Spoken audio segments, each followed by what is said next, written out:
Sausage masala എങ്ങനെ ഉണ്ടാക്കുന്നതെന്ന് നമുക്ക് നോക്കാം.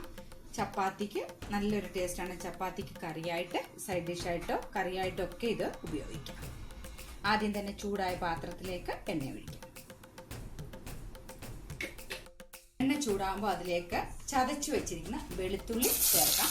ഞാൻ 4 വെളുത്തുള്ളിയാണ് ചേർക്കുന്നത്. അതിലേക്ക് 2 വറ്റൽമുളക് മുറിച്ചത് ചേർക്കാം. ഞാൻ കാശ്മീരി ചില്ലിയാണ് ചേർക്കുന്നത്, അതുകൊണ്ട് അതിന് എരി കുറവായതുകൊണ്ടാണ്. ഒരല്പം സ്പൈസി ആക്കാൻ വേണ്ടിയാണ് ഇത് ആഡ് ചെയ്യുന്നത്.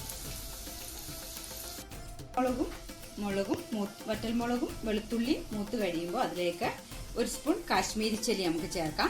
തീ കുറച്ച് വെച്ചിട്ട് വേണം എപ്പോഴും മുളക് ചേർക്കുന്നത്. അല്പം മഞ്ഞൾപ്പൊടിയൂടെ ചേർത്തിട്ട് നല്ലതായിട്ട് ഇളക്കി കൊടുക്കാം. നമുക്ക് കണ്ടിച്ചു വെച്ചിരിക്കുന്ന സോസേജ്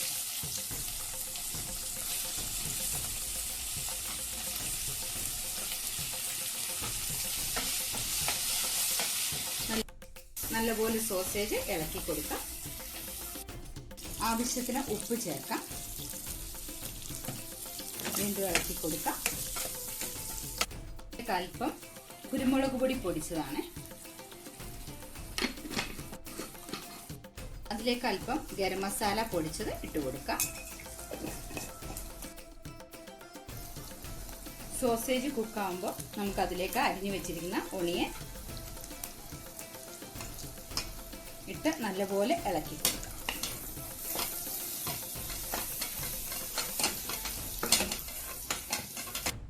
ഉള്ളി അല്പം ഒന്ന് വഴണ്ട് കഴിയുമ്പോൾ അതിനകത്തേക്ക് അരിഞ്ഞു വെച്ചിരിക്കുന്ന ക്യാപ്സിക്കം ചേർക്കാം. ഞാൻ പല കളറിലുള്ള ക്യാപ്സിക്കമാണ് ആഡ് ചെയ്യുന്നത്.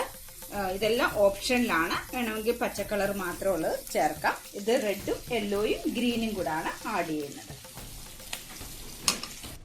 ഇളക്കി കൊടുത്തിട്ട് നമുക്ക് ഒരു മിനിറ്റ് ഒന്ന് അടച്ചു. അപ്പോഴത്തേക്ക് നല്ലപോലെ സോസേജും ക്യാപ്സിക്കം അധികം കുക്കാവണ്ട. നമുക്ക് ലാസ്റ്റ് ഇതിലേക്ക് ചെറിയൊരു ടൊമാറ്റോയുടെ അരിഞ്ഞത് ചേർത്ത് നല്ലപോലെ ഇളക്കി.